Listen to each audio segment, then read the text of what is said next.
So ಎಲ್ಲರೂ ಚೆನ್ನಾಗಿದ್ದೀರಾ ಅಂತ ಅನ್ಕೋತೀನಿ. ಇವತ್ತು ಈವ್ನಿಂಗಿಂದ ವ್ಲಾಗ್ನ ಸ್ಟಾರ್ಟ್ ಮಾಡ್ತಾ ಇದ್ದೀನಿ. ಆಫೀಸ್ ಮುಗಿಸ್ಕೊಂಡು ಮನೆಗೆ ಹೋಗ್ತಾ ಹೋಗ್ತಾ ಹಾಗೆ ವಿಡಿಯೋ ಮಾಡಿಕೊಂಡು ಮನೆಗೆ ಹೋಗ್ತಾ ಇದ್ದೀನಿ. ಸೊ ಇದು ನಮ್ಮೂರಲ್ಲಿ ಟಿ ಬಿ ಸರ್ಕಲ್ ಅಂತ ಕರಿತೀವಿ. ಸೊ ಬಸ್ಸು ಟಿ ಬಿ ಸರ್ಕಲಲ್ಲಿ ಸ್ಟಾಪ್ ಕೊಟ್ಟರೆ ಇಲ್ಲಿಂದ ನಾನು ಮುಂದೆ ಎಷ್ಟುದ್ದ ರೋಡ್ನ ತೋರಿಸ್ತಾ ಇದ್ದೀನೋ ಅಷ್ಟುದ್ದನೂ ನಾನು ಎವ್ರಿ ಡೇ ನಡ್ಕೊಂಡು ಹೋಗಬೇಕು. ಸೊ ಡೆಡ್ ಎಂಡಲ್ಲಿ ನಮ್ಮ ಮನೆ ಸಿಗುತ್ತೆ.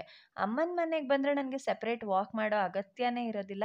ಯಾಕಂದರೆ ಬೆಳಗ್ಗೆ ಹೊತ್ತು ಕೂಡ ಡೈಲಿ ಇಷ್ಟು ದೂರ ನಡ್ಕೊಂಡು ಬಂದೇ ನಾನು ಬಸ್ಸಿಗೆ ಹತ್ತಬೇಕು. ಹಾಗೆ ಸಂಜೆ ಕೂಡ ಬಸ್ ಇಳಿದು ಇಷ್ಟು ದೂರ ನಡ್ಕೊಂಡು ಹೋಗಿ ಮನೆಗೆ ಹೋಗಬೇಕು. ಸೊ ಎವ್ರಿ ಡೇ ಆರಾಮಾಗಿ ವಾಕ್ ಆಗುತ್ತೆ. ಇವತ್ತು ನಾನು ಮನೆಗೆ ಹೋದ ತಕ್ಷಣನೇ ರೆಡಿಯಾಗಿ ಫ್ರೆಂಡ್ ಮನೆ ಗೃಹ ಪ್ರವೇಶಕ್ಕೆ ಹೋಗೋಣ ಅಂತ ಅಂದ್ಕೊಂಡಿದ್ದೀನಿ. ನನ್ನ ಫ್ರೆಂಡ್ ಹೆಸರು ವರ್ಷ ಅಂತ ಹೇಳಿ. ಸೊ ನಾವಿಬ್ರೂ ಪಿ ಯು ಸಿ ಫ್ರೆಂಡ್ಸು. ಇಬ್ರೂ ಮೈಸೂರಲ್ಲಿ JSS ಹಾಸ್ಟೆಲ್ನಲ್ಲಿ ಒಟ್ಟಿಗೆ ಓದಿದ್ದು. ಈಗ ನಾನು ಕೆಲಸ ಮಾಡ್ತಾ ಇರೋ ಸ್ಕೂಲ್ನಲ್ಲಿ ವರ್ಷನ್ ಮಗ ಫಸ್ಟ್ ಸ್ಟ್ಯಾಂಡರ್ಡಲ್ಲಿ ಓದ್ತಾ ಇದ್ದಾನೆ. ಸೊ ಅವಾಗಿಂದನೂ ನಮ್ಮಿಬ್ಬರು ಫ್ರೆಂಡ್ಶಿಪ್ಪು ಅದೇ ಥರನೇ ಕಂಟಿನ್ಯೂ ಆಗ್ತಾ ಇದೆ. ಸೊ ಇವತ್ತು ಅವ್ರ ಮನೆ ಗೃಹ ಪ್ರವೇಶಕ್ಕೆ ಅಂತ ಹೇಳಿ ಕರೆದಿದ್ದಾಳೆ. ಸೊ ಬೇಗ ಬೇಗ ರೆಡಿಯಾಗಿ ಅವ್ರ ಮನೆ ಫಂಕ್ಷನಿಗೆ ಹೋಗೋಣ ಅಂತ ಅಂದ್ಕೊಂಡಿದ್ದೀನಿ. ಗೃಹ ಪ್ರವೇಶ ಇದ್ದಿದ್ದು ಇವತ್ತು ಬೆಳಗ್ಗೆ, ಬಟ್ ನನಗೆ ಕೆಲಸಕ್ಕೆ ರಜೆ ಸಿಗೋದಿಲ್ಲ ಅಂತ ಹೇಳಿ ನಾನು ಆಫೀಸ್ ಮುಗಿಸ್ಕೊಂಡು ಮನೆಗೆ ಬಂದಮೇಲೆ ಸಂಜೆ ವಿಸಿಟ್ ಮಾಡೋಣ ಅಂತ ಹೇಳಿ ಹೋಗ್ತಾ ಇದ್ದೀನಿ. ಇದು ಮನೆ ಎಂಟ್ರೆನ್ಸು. ನೋಡಿ ಎಷ್ಟು ರಾಯಲ್ ಆಗಿತ್ತು ಅರೇಂಜ್ಮೆಂಟ್ಸ್ ಅಂತ ಅಂದರೆ ನಾನು ಯಾವುದೋ ಪಾರ್ಟಿ ಹಾಲಿಗೆ ಹೋಗ್ತಾ ಇದ್ದೀನಿ ಅಂತ ಒಂದು ಸೆಕೆಂಡ್ ಕನ್ಫ್ಯೂಸ್ ಆಗಿಬಿಟ್ಟೆ. ತುಂಬಾ ಚೆನ್ನಾಗಿತ್ತು ಅರೇಂಜ್ಮೆಂಟ್ಸು. ತುಂಬ ಆರ್ಗನೈಸ್ಡ್ ಆ್ಯಂಡ್ ಪ್ಲ್ಯಾಂಡ್ ಆಗಿ ಮಾಡಿದ್ದಾರೆ ಅಂತ ಅನ್ನಿಸ್ತಾ ಇತ್ತು. ಮನೆ ಹೆಸರು ಬೆಳಕು ಅಂತ. ನಿಜಕ್ಕೂ ಹೆಸ್ರಿಗೆ ತಕ್ಕಂಗೆನೇ ಪ್ರತಿ ಕಡೆನೂ ಬೆಳಕಿನಿಂದನೇ ಕಂಗೊಳಿಸ್ತಾ ಇತ್ತು. ಇದು ಕಿಚನ್ ಕ್ಯಾಬಿನೆಟ್ ಅರೇಂಜ್ ಮಾಡಿರೋ ಅಂಥದ್ದು. ನನ್ನ ಪ್ರಕಾರ ಈಗೆಲ್ಲ ಡೆಕೋರೇಷನ್ಗೆ ಕಾಂಟ್ರಾಕ್ಟ್ ಕೊಟ್ಟಿರ್ತಾರಲ್ಲ, ಸೊ ತುಂಬ ಕ್ರಿಯೇಟಿವ್ ಆಗಿ ಡೆಕೋರೇಷನ್ಸ್ನ ಮಾಡಿದರು. ಬಟ್ ನಾನು ಅವತ್ತು ಗೃಹ ಪ್ರವೇಶ ಆಗಿದ್ದು ಸಂಜೆ ಹೋಗಿದ್ರಿಂದ ಎಲ್ಲ ಕಡೆನೂ ನನಗೆ ವಿಡಿಯೋ ಮಾಡೋಕ್ಕಾಗಲಿಲ್ಲ. ಸೊ ಕಿಚನ್ದು ಒಂದು ವ್ಯೂನ ತೆಕ್ಕೊಂಡೆ. ಸೊ ಅದಾದಮೇಲೆ ನಾನು ಮೇಲ್ಗಡೆ ಬಂದೆ, ಬಿಕಾಸ್ ಕೆಳಗಡೆ ತುಂಬಾ ಜನಗಳು ಬರ್ತಾ ಇದ್ರು. ಸೊ ಇದು ಅಪ್ಪರ್ ಸ್ಟೇರ್ಸಲ್ಲಿ ಒಂದು ಮಾಸ್ಟರ್ ಬೆಡ್ರೂಮ್ದು ವಿಡಿಯೋ ಮಾಡಿದೆ. ಇದೇ ರೀತಿ ಫಸ್ಟ್ ಫ್ಲೋರಲ್ಲಿ 3 ಬೆಡ್ರೂಮ್ ಇದೆ ಆ್ಯಂಡ್ ಈಚ್ ರೂಮಲ್ಲೂ ಅಟ್ಯಾಚ್ ಬಾತ್ರೂಮ್ ಇದೆ. ಕಂಪ್ಲೀಟ್ ಫೆಸಿಲಿಟೇಟೆಡ್ ಆಗಿ ಇದೆ. ಎಲ್ಲ ರೂಮಲ್ಲೂ ದೊಡ್ಡ ದೊಡ್ಡದಾಗಿರೋಂಥ ಸೆಪ್ರೇಟ್ ಕಬೋರ್ಡ್ಸ್ ಇತ್ತು, ಡ್ರೆಸ್ಸಿಂಗ್ ಟೇಬಲ್ ಇತ್ತು. ಮತ್ತು ನನಗೆ ಎಲ್ಲದಕ್ಕಿಂತ ಇಷ್ಟ ಆಗಿದ್ದು ಅಂತ ಅಂದರೆ ಈ ರೀತಿ ಬಾಲ್ಕನಿ ಅಂದರೆ ಸಿಟ್ಔಟ್ ಏರಿಯಾ ಮಾತ್ರ ಎಲ್ಲ ರೂಮ್ಗಳಿಗೂ ಅವೈಲಬಿಲಿಟಿ ಕೊಟ್ಟಿದ್ದಾರೆ. ಈ ಬಾಲ್ಕನಿಗೆ ಎಲ್ಲ ಕಡೆನೂ ಗ್ಲಾಸಸ್ಸೇ ಯೂಸ್ ಮಾಡಿರೋದ್ರಿಂದ ಒಂದು ನೆಕ್ಸ್ಟ್ ಲೆವೆಲ್ ಲುಕ್ಕು ಕೂಡ ಕೊಡ್ತಾ ಇದೆ. ತುಂಬ ಅಟ್ರಾಕ್ಟಿವ್ ಆಗಿ ಕಟ್ಟಿದ್ದಾರೆ ಮನೆನ. ಇಲ್ಲಿ ನೋಡಿ, ಇಲ್ಲಿಂದ ನಾನು ನೆಕ್ಸ್ಟ್ ರೂಮ್ದು ವಿಡಿಯೋ ಮಾಡ್ತಾ ಇದ್ದೀನಿ. ಹಾಗೆ ಅಪ್ಪರ್ ಸ್ಟೇರ್ಸ್ ಯಾವ ಥರ ಇದೆ ಅನ್ನೋದನ್ನು ಒಂದು ಸಿಂಪಲ್ ಝಲಕ್ ಇಲ್ಲಿ ತೋರಿಸ್ತಾ ಇದ್ದೀನಿ ನೋಡಿ. ಸೊ ಈ ಫ್ಲೋರ್ನಲ್ಲಿ 3 ಬೆಡ್ರೂಮ್ ಇದೆ. ಹಾಗೇನೆ ಲಿಫ್ಟ್ ಕೂಡ ಇದೆ ಮನೆ ಒಳಗೇನೆ. ಇದು ಕೆಳಗಡೆ ಸ್ಪೇಷಿಯಸ್ ಆಗಿರೋಂಥ ಹಾಲ್ ಇದೆ ಮತ್ತು ಕಿಚನ್ ಇದೆ. ಆವಾಗಲೇ ತೋರಿಸಿದ್ನಲ್ಲ ಅದು, ಮತ್ತು ದೇವ್ರ ಮನೆ ಇದೆ. ಸೊ ಕಿಚನಿಂದ ನಮಗೆ ಒಂದು ಸ್ಟೆಪ್ಸ್ ಬರುತ್ತೆ. ಸ್ಟೆಪ್ಸಿಂದ ನಾವು ಫಸ್ಟ್ ಫ್ಲೋರಿಗೆ ಹತ್ಕೊಂಡು ಬರಬಹುದು. ಸೊ ಇದು ಇನ್ನೊಂದು ಬೆಡ್ರೂಮು. ಐ ಥಿಂಕ್ ಇದು ತಾರಕ್ ರೂಮ್ ಇರಬಹುದು. ತಾರಕ್ ಅಂತ ಅಂದರೆ ವರ್ಷ ಮಗ, ಅಂದರೆ ನಮ್ಮ ಸ್ಕೂಲ್ ಸ್ಟೂಡೆಂಟು. ಇಲ್ಲಿ ಯಾವುದೋ ಒಂದು ಮ್ಯಾಪ್ನ ಹಾಕ್ತಾ ಇದ್ದಾರೆ. ಸೊ ಮೇ ಬಿ ಇದು ಮಗು ರೂಮೇ ಅಂತ ನಾನು ಅಂದ್ಕೊಂಡೆ. ಸೊ ಈ ರೂಮ್ ಕೂಡ ಅಷ್ಟೇನೆ ತುಂಬಾ ದೊಡ್ಡದಾಗಿತ್ತು. ನನಗೆ ಎಲ್ಲ ರೂಮ್ಗಳು ನೋಡಿದಾಗ ಒಂದೇ ಅನ್ನಿಸ್ತಾ ಇದ್ದಿದ್ದು, ಇವರ ಬೆಡ್ರೂಮ್ ಅಷ್ಟರಲ್ಲಿ ದೊಡ್ಡ ಮನೆಗಳದ್ದು ಹಾಲೇ ಆಗೋಗ್ಬಿಡತ್ತೆ ಅಂತ ಹೇಳಿ. ಎಲ್ರದ್ದು ಲೈಫ್ ಟೈಮ್ ಆ್ಯಂಬಿಷನ್ ಅಂತ ಅಂದರೆ ಮದುವೆ ಆದಮೇಲೆ ಒಂದು ಸ್ವಂತ ಮನೆ ಕಟ್ಟಬೇಕು ಅಂತ. ಬಟ್ ಎಷ್ಟೋ ಜನರಿಗೆ ಈ ಕನಸು ಈಡೇರಿಸ್ಕೊಳ್ಳೋದಕ್ಕೆ ಸಾಧ್ಯನೇ ಆಗೋದಿಲ್ಲ. ಎಲ್ಲೋ ಕೆಲವರು ಸಾಲನೋ ಸೋಲನೋ ಮಾಡಿಕೊಂಡು ಮನೆ ಕಟ್ತಾರೆ, ಮತ್ತು ಕೆಲವರು ಕಟ್ಟಿರೋ ಮನೆನ ತಗೋತಾರೆ. ಬಟ್ ತುಂಬಾ ಇಂಟ್ರೆಸ್ಟ್ ಇರೋರು, ಪ್ಯಾಷನ್ ಇರೋರು ಮಾತ್ರ ಈ ಥರ ಮನೆನ ಕಟ್ಟೋಕ್ಕೆ ಸಾಧ್ಯ. ನಾನು ಇಲ್ಲಿ ಯಾವುದನ್ನು ಎಕ್ಸಾಗಿರೇಟ್ ಮಾಡಿ ಹೇಳ್ತಾ ಇಲ್ಲ, ನನ್ನ ಅಭಿಪ್ರಾಯನ ನಾನು ಹಂಚ್ಕೋತಾ ಇದ್ದೀನಿ. ಬಿಕಾಸ್ ನಾವು ಯಾವುದೇ ಕೆಲಸ ಮಾಡಬೇಕಾದ್ರೂ ಅದರಲ್ಲಿ ನಮಗೆ ತುಂಬ ಇಂಟ್ರೆಸ್ಟ್ ಇದ್ದಾಗ ಮಾತ್ರ ಆ ಕೆಲಸ 100% ಪರ್ಫೆಕ್ಟಾಗಿ ಹೊರಗಡೆ ಬರೋದಕ್ಕೆ ಸಾಧ್ಯ. ಈ ಮನೆ ನೋಡಿದಾಗಲೂ ನನಗೆ ಅದೇ ಫೀಲ್ ಬಂತು. ಬಿಕಾಸ್ ಪ್ರತಿಯೊಂದು ಜಾಗದಲ್ಲೂ ಆ ಅಚ್ಚುಕಟ್ಟು, ಮನೆ ಬಗ್ಗೆ ಅವರಿಗಿರೋಂಥ ಪ್ಯಾಷನ್ ತುಂಬಾ ಎದ್ದು ಕಾಣಿಸ್ತಾ ಇತ್ತು. ಇದು ದೇವ್ರ ಮನೆ ಮಾತ್ರ ನಿಜವಾಗ್ಲೂ ಒಳ್ಳೆ ದೇವಸ್ಥಾನ ಥರಾನೇ ಇತ್ತು.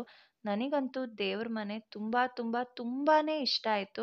ಆ ಎರಡೂ ಕಡೆ ಗ್ರೀನ್ ಮ್ಯಾಟ್ ಕೊಟ್ಟಿರೋ ಅಂಥದ್ದು ಮತ್ತು ಸೆಂಟ್ರಲ್ಲಿ ಎಂಟ್ರೆನ್ಸ್ ಕೊಟ್ಟಿರೋ ಅಂಥದ್ದು ಏನೋ ಒಂಥರ ಡಿಫ್ರೆಂಟ್ ಅಟ್ರಾಕ್ಷನ್ ಥರ ಫೀಲ್ ಆಗ್ತಾ ಇತ್ತು. ಇದಿಷ್ಟು ನಾನು ಫಸ್ಟ್ ಫ್ಲೋರಲ್ಲಿ ನಿಂತ್ಕೊಂಡು ಕೆಳಗಡೆ ಹೇಗೆ ಕಾಣಿಸ್ತಾ ಇದೆ ಅಂತ ಅನ್ನೋದನ್ನು ವಿಡಿಯೋ ಮಾಡಿಕೊಂಡೆ. ನಾವಿವಾಗ ಯೂಟ್ಯೂಬರ್ಸ್ ಆಗಿ ಹೋದ ಕಡೆ ಎಲ್ಲ ವಿಡಿಯೋ ಮಾಡ್ಕೋತೀವಿ ಅಂತ ಹೇಳೋದು, ಜನಕ್ಕೆ ಮುಜುಗರ ಬರ್ಸೋದು ನನಗೆ ಇಷ್ಟ ಆಗೋದಿಲ್ಲ.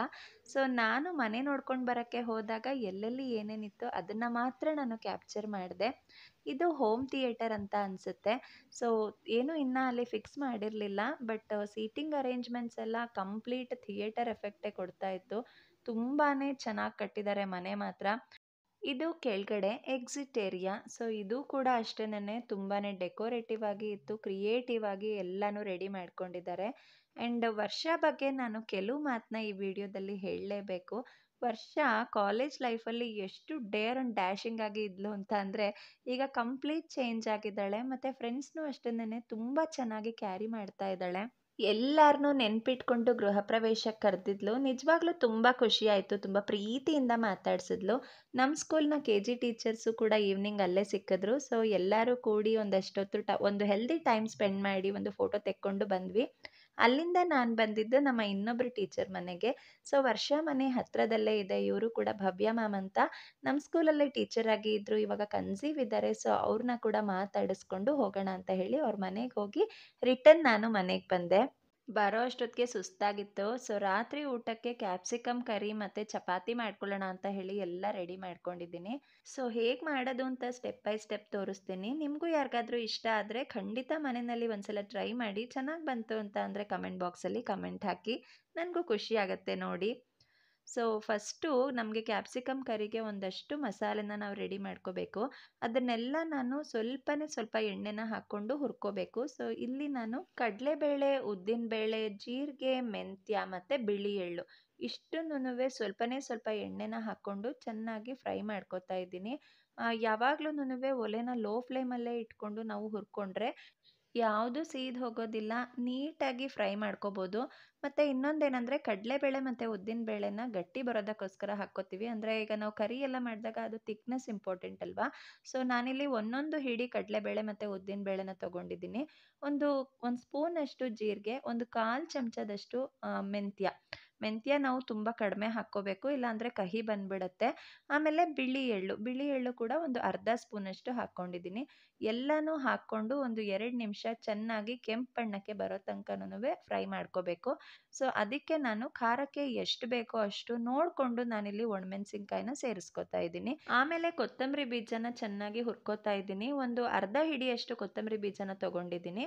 ಇದಕ್ಕೆಲ್ಲ ಏನು ಎಣ್ಣೆ ಹಾಕೋ ಅಗತ್ಯ ಇಲ್ಲ. ಸೊ ನೆಕ್ಸ್ಟು ನಾನು ಒಂದು ಈರುಳ್ಳಿ ಕಟ್ ಮಾಡ್ಕೊಂಡಿರೋ ಅಂಥದ್ದನ್ನು ಫ್ರೈ ಮಾಡ್ಕೋತಾ ಇದ್ದೀನಿ. ಈರುಳ್ಳಿ ಸ್ವಲ್ಪ ಹಸಿ ವಾಸನೆ ಹೋಗ್ತಿದ್ದಂಗೆನೆ ಅದಕ್ಕೇನೆ ಟೊಮೆಟೊನೂ ಹಾಕ್ಕೊಂಡು ಒಂದು 2 ನಿಮಿಷ ಸಾಫ್ಟ್ ಆಗೋ ತನಕ ನಾವು ಹುರ್ಕೋಬೇಕು. ಈ ರೀತಿ ಈರುಳ್ಳಿ, ಟೊಮೆಟೊ ಎಲ್ಲನೂ ಹುರ್ಕೊಳ್ಳೋದ್ರಿಂದ ಹಸಿ ವಾಸನೆ ಹೋಗಿರುತ್ತೆ. ರುಬ್ಬಿದ ಮಸಾಲೆನಲ್ಲಿ ಯಾವುದೇ ರೀತಿ ಹಸಿ ವಾಸನೆ ಇರೋದಿಲ್ಲ. ಮಸಾಲೆ ಸ್ವಲ್ಪ ತಣ್ಣಗಾದ್ಮೇಲೆ ಮಿಕ್ಸಿಗೆ ಹಾಕ್ಕೊಳ್ಳೋಣ ಅಂತ ಹೇಳಿ ಅಷ್ಟೊತ್ತಿಗೆ ನಾನು ಕ್ಯಾಪ್ಸಿಕಮ್ನ ಬೇಯಿಸ್ಕೊಳ್ಳೋದಕ್ಕೋಸ್ಕರ ಇಲ್ಲಿ ಎಣ್ಣೆ ಮತ್ತು ಸಾಸಿವೆ ಒಗ್ಗರಣೆ ಹಾಕ್ಕೊಂಡಿದ್ದೀನಿ. ಇಲ್ಲಿ ನಾನು ಎಣ್ಣೆನಲ್ಲೇನೆ ಕ್ಯಾಪ್ಸಿಕಮ್ನ ಬೇಯಿಸ್ಕೊತೀನಿ. ಅದಕ್ಕೆ ಯಾವುದೇ ಥರ ನೀರು ಕೂಡ ಹಾಕೋದಿಲ್ಲ. ಎಣ್ಣೆನಲ್ಲೇನೆ ಈ ಥರ ಬೇಯಿಸ್ಕೊಳ್ಳೋದ್ರಿಂದ ಟೇಸ್ಟು ತುಂಬಾ ಎನ್ಹ್ಯಾನ್ಸ್ ಆಗುತ್ತೆ. ನೀರು ಹಾಕಿಬಿಟ್ರೆ ಬೇಗ ಬೆಂದೋಗ್ಬಿಡತ್ತೆ, ದಪ್ಪ ದಪ್ಪ ಆಗಿಬಿಡತ್ತೆ ಮತ್ತು ರುಚಿ ಅಷ್ಟು ಬರೋದಿಲ್ಲ. ಸೊ ಎಣ್ಣೆನೇ ಸ್ವಲ್ಪ ಜಾಸ್ತಿ ಹಾಕ್ಕೊಂಡು ಕ್ಯಾಪ್ಸಿಕಮ್ನ ಅದರಲ್ಲೇನೆ ಫ್ರೈ ಮಾಡಿ ಒಂದು 2 ನಿಮಿಷ ನಾವು ಅದನ್ನು ಸಾಫ್ಟ್ ಆಗೋದಕ್ಕೆ ಸ್ವಲ್ಪ ಸಣ್ಣೂರಿನಲ್ಲಿ ಇಟ್ಬಿಟ್ರೆ ಸಾಕು. ನೀಟಾಗಿ ಕ್ಯಾಪ್ಸಿಕಮ್ಮು ಬೆಂದೋಗ್ಬಿಡತ್ತೆ. ಅಷ್ಟೊತ್ತಿಗೆ ನಾನು ಇಲ್ಲಿ ರುಬ್ಬಿರೋ ಅಂಥ ಮಸಾಲೆಗೆ ಒಂದು ಸ್ವಲ್ಪ ಬೆಲ್ಲ ಮತ್ತು ಹುಣಸೆ ಹಣ್ಣನ್ನು ಸೇರಿಸಿ ಚಟ್ನಿ ಹದಕ್ಕೆ ನೀಟಾಗಿ ರುಬ್ಕೋತಾ ಇದ್ದೀನಿ. ಸೊ ಇದಕ್ಕೆ ಕಾಯಿ ತುರಿ ಒಂದು ಹಾಕೋದು ಮರ್ತಿದ್ದೆ. ಸೊ ಈಗ ಕಾಯಿ ತುರಿನೂ ಒಂದನ್ನು ಆ್ಯಡ್ ಮಾಡ್ಕೊಂಬಿಡ್ತೀನಿ. ಕಾಯಿ ತುರಿ ಇಲ್ಲ ಅಂತ ಅಂದರೆ ಕೊಬ್ಬರಿ ತುರಿನೂ ಹಾಕ್ಕೋಬೋದು. ಕೊಬ್ಬರಿ ತುರಿ ಹಾಕಿದ್ರೆ ಇನ್ನೂ ಚೆನ್ನಾಗಿರುತ್ತೆ ಟೇಸ್ಟು. ಸೊ ಕಾಯಿ ತುರಿನೂ ಹಾಕ್ಕೊಂಡು ಇವಾಗ ಇದನ್ನು ನುಣ್ಣಗೆ ರುಬ್ಕೊಂಬಿಟ್ರೆ ಮಸಾಲೆ ಕೂಡ ರೆಡಿ ಆಗುತ್ತೆ. ಇದು ನಿಮಗೆ ಫಸ್ಟ್ ಟೈಮ್ ನೋಡಿದಾಗ ಲೆಂತಿ ಪ್ರೊಸೀಜರ್ ಅಂತ ಅನಿಸುತ್ತೆ. ಬಟ್ ಹುರ್ಕೊಳ್ಳೋ ಮಸಾಲೆ ಗೊತ್ತಾಗ್ಬಿಟ್ರೆ ಸಾಕು, ಎಲ್ಲನೂ ಒಟ್ಟಿಗೆ ರೆಡಿ ಮಾಡಿಕೊಂಡು ಬೇಗ ಹುರ್ಕೊಂಡು ಬೇಗ ಮಾಡ್ಕೊಂಬಿಡ್ಬೋದು. ನಿಜ ತುಂಬ ಟೇಸ್ಟಿಯಾಗಿ ಇರುತ್ತೆ. ಒಂದ್ಸಲ ಟ್ರೈ ಮಾಡಿ. 2 ನಿಮಿಷದಷ್ಟೊತ್ತಿಗೆನೆ ಕ್ಯಾಪ್ಸಿಕಮ್ ನೀಟಾಗಿ ಬೆಂದೋಗಿರುತ್ತೆ. ಸೊ ಬೆಂದಿರೋಂಥ ಕ್ಯಾಪ್ಸಿಕಮ್ಗೆ ಈಗ ನಾವು ರುಬ್ಬಿದ ಮಸಾಲೆನ ಹಾಕಿಬಿಟ್ಟು ಅಗತ್ಯಕ್ಕೆ ಬೇಕಾಗಿರೋ ಅಷ್ಟು ನೀರನ್ನ ಹಾಕ್ಕೊಂಡು ಉಪ್ಪನ್ನು ಹಾಕ್ಕೊಂಡು ಚೆನ್ನಾಗಿ ಒಂದು ಕುದಿ ಕುದಿಸಿದ್ರೆ ನಮ್ಮ ಕ್ಯಾಪ್ಸಿಕಮ್ ಕರಿ ಅಥವಾ ದಪ್ಪಮೆಣಸಿನ್ಕಾಯಿ ಗೊಜ್ಜು ರೆಡಿ ಆಗುತ್ತೆ. ಇದನ್ನು ನೀವು ಬಿಸಿ ಅನ್ನದ ಜೊತೆ ಬೇಕಾದರೂ ಕಲಿಸ್ಕೊಂಡು ತಿನ್ಬೋದು, ಅಥವಾ ಚಪಾತಿ, ಪೂರಿ, ರೊಟ್ಟಿ ಜೊತೆಗೂ ಕೂಡ ತುಂಬ ಚೆನ್ನಾಗಿರುತ್ತೆ. ಒಳ್ಳೆ ಕಾಂಬಿನೇಷನ್ನು. ಸ್ಪೆಷಲಿ ಅಕ್ಕಿ ರೊಟ್ಟಿ ಅಥವಾ ಜೋಳದ ರೊಟ್ಟಿ ಜೊತೆಗಂತೂ ತುಂಬಾ ಚೆನ್ನಾಗಿರುತ್ತೆ. ಒಂದ್ಸಲ ಟ್ರೈ ಮಾಡಿ ಹೇಗೆ ಬಂತು ಅಂತ ಹೇಳಿ ಕಮೆಂಟ್ ಬಾಕ್ಸಲ್ಲಿ ಕಮೆಂಟ್ ಹಾಕಿ. ಸೇಮ್ ಇದೇ ಪ್ರೊಸೀಜರಲ್ಲೇನೆ ಗುಂಡು ಬದನೆಕಾಯಲ್ಲೂ ಕೂಡ ಮಾಡ್ಕೋಬಹುದು. ಅದನ್ನು ಎಣ್ಗಾಯಿ ಅಂತಾರೆ. ಬೇಕಾದರೆ ಮಸಾಲೆ ನೀವು ಇನ್ನೂ ಎಕ್ಸ್ಟ್ರಾ ಆ್ಯಡ್ ಮಾಡ್ಕೋಬಹುದು. ನಾನು ಶುಂಠಿ ಬೆಳ್ಳುಳ್ಳಿ ಯೂಸ್ ಮಾಡೋದಿಲ್ಲ. ಶುಂಠಿ ಬೆಳ್ಳುಳ್ಳಿ ಯೂಸ್ ಮಾಡೋರು ಅದನ್ನು ಕೂಡ ಮಸಾಲೆನಲ್ಲಿ ಸೇರಿಸ್ಕೋಬಹುದು. ಸೊ ಇದು ಮಾಡಿದ್ರೆ ಮಾತ್ರ ಸಮೃದ್ಧಿಗೆ ತುಂಬಾ ಇಷ್ಟ. ಯಾವಾಗಲೂ ಒಂದು ಚಪಾತಿ ತಿನ್ನೋಳು ಇದನ್ನೇನಾದರೂ ನಾನು ಮಾಡಿದ್ದೀನಿ ಅಂತ ಅಂದರೆ 2 ಚಪಾತಿ ಹಾಕ್ಸ್ಕೊಂಡು ಊಟ ಮಾಡ್ತಾಳೆ. ಮಕ್ಳಿಗೆ ಇಷ್ಟ ಆದರೆ ಅದೇ ಅಲ್ವಾ ನಮಗೂ ಬೇಕಾಗಿರೋದು. ಸೊ ನಾನು ಫ್ರೀಕ್ವೆಂಟಾಗಿ ದಪ್ಪ ಮೆಣಸಿನ್ಕಾಯಿ ಅಥವಾ ಎಣ್ಣೆ ಬದನೆಕಾಯಿ ಗೊಜ್ಜನ್ನ ಮಾಡ್ತಾನೆ ಇರ್ತೀನಿ. ಸೊ ಇದ್ರ ಜೊತೆಗೆ ಇವತ್ತು ಕಾಂಬಿನೇಷನ್ಗೆ ಅಂತ ಹೇಳಿ ಚಪಾತಿ ಮಾಡಿಕೊಂಡೆ. ಅಪ್ಪನೂ ಕೂಡ ಶುಗರ್ ಪೇಷಂಟ್ ಆಗಿರೋದ್ರಿಂದ ಚಪಾತಿ ಮಾಡಿದ್ರೆ ಅಪ್ಪನೂ ಕೂಡ ಇಷ್ಟಪಟ್ಟು ತಿಂತಾರೆ. ಬಿಸಿ ಅನ್ನದ ಜೊತೆ ಕಲಿಸ್ಕೊಂಡ್ರೂ ತುಂಬ ಚೆನ್ನಾಗಿರುತ್ತೆ. ಸೊ ಇದಾಗಿತ್ತು ನನ್ನ ಇವತ್ತಿನ ವಿಡಿಯೋ. ನಾಳೆ ವಿಡಿಯೋದಲ್ಲಿ ನನ್ನ ಮಗಳ ಹಾಫ್ ಸ್ಯಾರಿ ಫಂಕ್ಷನ್ 16ನೇ ದಿನದ ಶಾಸ್ತ್ರ ಹೇಗೆಲ್ಲ ಆಯಿತು ಅನ್ನೋದನ್ನು ಇನ್ ಡೀಟೇಲ್ ಆಗಿ ವಿಡಿಯೋ ಮಾಡಿ ಹಾಕ್ತೀನಿ. ಸೊ ಇವತ್ತಿನ ವಿಡಿಯೋ ಇಷ್ಟ ಆಗಿದೆ ಅಂತ ಅಂದರೆ ಮಿಸ್ ಮಾಡ್ದೇನೆ ನಿಮ್ಮ ಫ್ರೆಂಡ್ಸ್ ಆ್ಯಂಡ್ ಫ್ಯಾಮಿಲಿಗೆ ವಿಡಿಯೋನ ಶೇರ್ ಮಾಡಿ, ನನ್ನ ಚಾನಲ್ನ ಸಪೋರ್ಟ್ ಮಾಡಿ. ಯಾರಾದರೂ ಫಸ್ಟ್ ಟೈಮ್ ಚಾನಲ್ ವಿಸಿಟ್ ಮಾಡಿದರೆ ಸಬ್ಸ್ಕ್ರೈಬ್ ಮಾಡ್ಕೊಳ್ದೆ ನೋಡ್ತಾ ಇದ್ದರೆ ಪ್ಲೀಸ್ ಸಬ್ಸ್ಕ್ರೈಬ್ ಮಾಡ್ಕೊಳ್ಳಿ, ನನ್ನ ಚಾನಲ್ಗೆ ಸಪೋರ್ಟ್ ಮಾಡಿ. ಸೊ ಸಿಗೋಣ ನಾಳೆ ಇನ್ನೊಂದು ವಿಡಿಯೋ ಜೊತೆಗೆ, ಮಗಳ ಹಾಫ್ ಸ್ಯಾರಿ ಫಂಕ್ಷನ್ನ ಡೀಟೇಲ್ಸ್ ಜೊತೆಗೆ. ಅಲ್ಲಿವರೆಗೂ see you soon. Take care. Bye bye.